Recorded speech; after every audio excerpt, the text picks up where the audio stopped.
नमस्कार, उत्तर प्रदेश एक्सप्रेस में आप सभी का बहुत स्वागत है। मैं हूं आपके साथ प्रियंका गुप्ता। बुलेटिन की शुरुआत बड़ी खबर के साथ करते हैं, जो कि आजमगढ़ से है।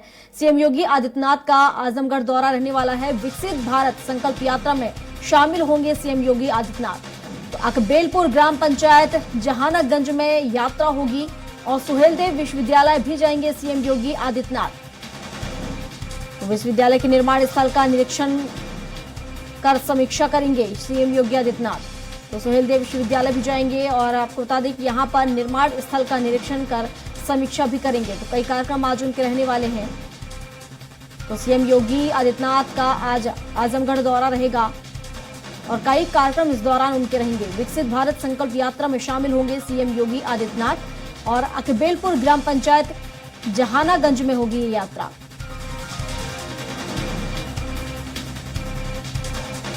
और इस पर विस्तार से जानकारी के साथ पवन सिंह हमारे सहयोगी लखनऊ से हमारे साथ लाइव जुड़ चुके हैं।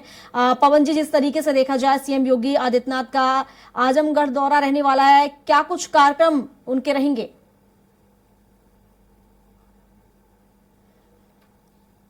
तो आपको बता दें, ये आजमगढ़ दौरा सीएम योगी आदित्यनाथ का आज रहने वाला है और यहां पर विकसित भारत संकल्प यात्रा में शामिल होंगे सीएम योगी आदित्यनाथ।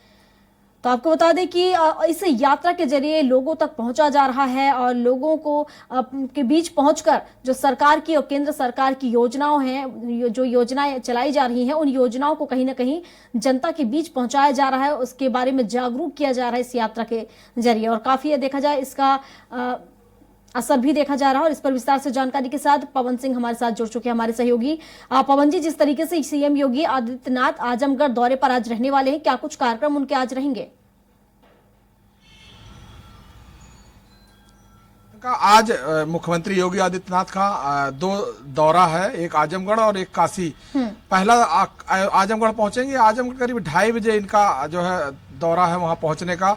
वहां अकबेलपुर जो वहां पे हेलीपैड, वहां उतरेंगे और इसके बाद वहां पे विकसित भारत संकल्प यात्रा में शामिल होंगे। वहां करीब 2.5 घंटे ये इनका कार्यक्रम है आजमगढ़ में। इसके बाद वहां पर जो सुहेलदेव राजा विश्वविद्यालय का जो वहां पर बन रहा है उस पर स्थलीय निरीक्षण करेंगे और वहां पर समीक्षा करेंगे। इसके बाद शाम का उनका कार्यक्रम काशी दौरे का है, वो काशी पहुंचेंगे। सबसे बड़ी बात है, विकसित भारत संकल्प यात्रा में पूरे प्रदेश में बाकी भी मंत्रियों की ड्यूटी लगाई गई है और मुख्यमंत्री खुद इस भारत संकल्प यात्रा का निरीक्षण करते हैं और उस यात्रा में शामिल होते हैं। इसी कड़ी में आज आजमगढ़ में उस यात्रा में शामिल होंगे और शाम को काशी में चौपाल लगाएंगे। काशी में जो मुख्यमंत्री का यात्रा है वो प्रधानमंत्री के 17 और 18 2 दिवसीय वाराणसी यात्रा को लेकर के वहां पर वो जायजा लेंगे, समीक्षा बैठक करेंगे। उनकी जो व्यवस्था है वो वहां पर देखेंगे और जो वाराणसी में जो इस समय कार्यक्रम चल रहे हैं, जो वहां पर योजनाएं चल रही, उन सभी योजनाओं का जायजा लेंगे कि किन किन योजनाओं की स्थिति है, इस समय क्या स्थिति पहुंची है। और सबसे बड़ी बात है कि यह जो विकसित भारत संकल्प यात्रा है, इसमें पूरे प्रदेश में गांव-गांव तक भारत सरकार और उत्तर प्रदेश की जो योजनाएं चल रही हैं वो जन जन तक किस तरह से पहुंच रही हैं, जिन जिन लोगों तक यह योजना का लाभ नहीं मिल पा रहा, उसके न मिलने का क्या कारण है और अगर उसमें छोटी मोटी प्रॉब्लम्स हैं तो उसको तुरंत उसका समाधान किया जाएगा और लोगों से वार्ता की जाएगी कि इसका जिन जिन को लाभ मिल रहा है उसकी समीक्षा होगी। क्योंकि इससे पहले भी जो भारत सरकार की जो योजनाएं थी या उत्तर प्रदेश सरकार की जो योजनाएं थी वह अंतिम व्यक्ति तक पहुंच रहा है कि नहीं पहुंच रहा, इन सभी चीजों का इस विकसित भारत संकल्प यात्रा में सभी की समीक्षा की जाएगी, जानकारी ली जाएगी और जिस गांव जिस व्यक्ति तक इसकी जो सुविधा है वो नहीं पहुंच पा रही, उसके लिए उसको पहुंचाने में जो कमियां होंगी उसको दूर करके और उस तक ये व्यवस्था पहुंचाई जाएगी। जी बिल्कुल, विकसित भारत संकल्प यात्रा के जरिए जो डबल इंजन की सरकार की जो योजनाएं हैं, जो विकास कार्य हो रहे हैं, वो जन जन तक कोने कोने तक पहुंचाने का काम किया जा रहा है। अगर हम उत्तर प्रदेश की बात करें तो कितनी सफल यहाँ पर ये यात्रा हो रही है और कितना देखा जाए इसे सफल माना जाए? देखिए, बिल्कुल प्रियंका, उत्तर प्रदेश जो है इससे पहले भी मुख्यमंत्री योगी आदित्यनाथ ने कोई भी योजना हो उसको धरातल तक उतारने के लिए खुद मॉनिटर करते हैं, चाहे वो अधिकारी के लेवल पे हो या किसी जो है मंत्री के लेवल पे हो या विभाग की बात हो, तो उन किसी भी योजना को उस धरातल तक पहुंच रही है नहीं पहुंच रही है, इसको लेकर के लगभग प्रदेश के हर जिले में मुख्यमंत्री का 2 से 3 महीने में एक बार दौरा जरूर लगता है। उस दौरे के जो है तहत वो बहुत सारी योजनाओं का जायजा लेते हैं, अधिकारियों से उसका फीडबैक लेते हैं और लोगों तक जिनको लाभ पहुंचाया जा रहा है उन तक लाभ पहुंच रहा कि नहीं पहुंच रहा, इस बात की भी पूरी जानकारी लेते हैं और रखते हैं। अगर उसमें कोई कमी आ रही है तो उस कमी को दूर करके उस योजना का लाभ अंतिम व्यक्ति तक पहुंचाने का पूरा प्रयास करते हैं। तो इससे पहले भी जो योजनाएं उत्तर प्रदेश की थी, चाहे वो आवास योजना हो, हर घर नल योजना हो, या भारत सरकार की जो योजनाएं चल रही हैं, अनाज योजना है, या बाकी जितनी भी योजनाएं हैं, उन सभी योजनाओं को धरातल तक पहुंचने और पहुंचाने के लिए पूरी तरह से मॉनिटर करते हैं। जब भी कोई समीक्षा होती है, चाहे वो प्रदेश लेवल की हो, चाहे वो जिले लेवल की हो, मुख्यमंत्री, तो वहां पर जो योजनाएं चल रही होंगी उसकी जायजा लेंगे, उसको जानकारी लेंगे। अगर उसमें कोई कमी है और मुख्यमंत्री तक इस बात की जानकारी होती है तो उसको त्वरित निस्तारण करने की पूरी प्रयास करते हैं। जी बिल्कुल पवन जी, क्या इस यात्रा के दौरान कोई अपडेट, कोई जानकारी आपको मिली कि कितने लोग लाभान्वित आखिर इन योजनाओं से हुए हैं? देखिए, अगर संख्या की बात करें तो जाहिर सी बात है कि प्रदेश में इतनी योजनाएं चल रही हैं, उसमें मुझे लगता है कि लगभग 60 से 70% लोगों को किसी न किसी योजना के तहत लाभ मिल रहा है।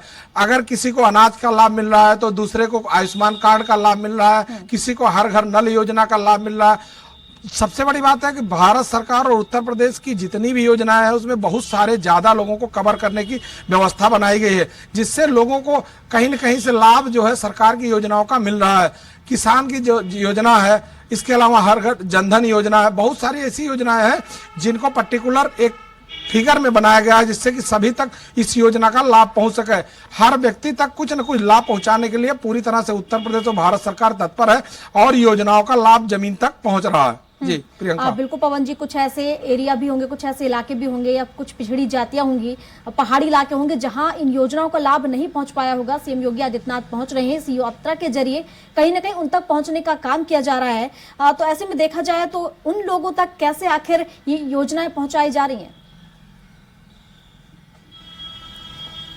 देखिए, सबसे बड़ी बात है कि चाहे वो पहाड़ हो, चाहे वो धरातल हो, या नदी के बहुत सारे जो आदिवासी लोग हैं उन लोगों तक इस योजना को पहुंचाने के लिए यहाँ पर संगठन की भी बहुत सारी विंग है जो आदिवासियों के लिए काम करती है, पिछड़े के लिए काम करती है, या जो अंतिम व्यक्ति है उसके लिए काम करती है। अभी हाल ही में एक संग्रहालय उन्होंने आदिवासियों के लिए मुख्यमंत्री योगी आदित्यनाथ ने बनाया है, जबकि अभी कहीं भी आदिवासियों के लिए कोई ऐसा संग्रहालय नहीं है जिसमें उनके जो पूर्वज हो, उनकी जो कलाकृतियां हैं उनको संरक्षित करने की कोई व्यवस्था बनाई गई हो। तो उस आदिवासी या अंतिम व्यक्ति के लिए अगर कोई व्यक्ति सोच रहा है तो उनको पहुंचाने के लिए हर संभव प्रयास कर रहे हैं। अगर पहाड़ की आप बात करें तो जो उत्तर प्रदेश के जो क्षेत्र हैं जहां पे भी आपको लगता है कि बहुत सारी दूरी है, वहां पर इनके जो संगठन के लोग हैं, सरकार के अपने लोग हैं, उसके लिए उत्तर प्रदेश सरकार ने जो ब्लॉक स्तर की जो योजना बनाई थी, गांव स्तर की जो योजना बनाई थी, उसमें उन सभी व्यक्तियों को उसमें शामिल किया है जो व्यक्ति उस लिस्ट से बाहर थे। इसको लेकर के मुख्यमंत्री खुद प्रदेश लेवल पर इसकी समीक्षा किए हुए हैं और आने वाले समय में निरंतर समय समय पर इसकी समीक्षा करते रहते हैं कि व्यक्तियों तक लाभ पहुंच रहा है या नहीं पहुंच रहा। जी बिल्कुल पवन जी, बिल्कुल सही कहा आपने। और ये यात्रा काफी देखा जाए तो अच्छी यात्रा इसे कह सकते हैं, जिसके तरीके से जो लोग वंचित कहीं ना कहीं रह गए हैं उन तक ये योजनाएं पहुंचाने का काम किया जा रहा है, उन लोगों को लाभ पहुंचाने का काम किया जा रहा है। फिलहाल शुक्रिया आपका तमाम जानकारियों के लिए।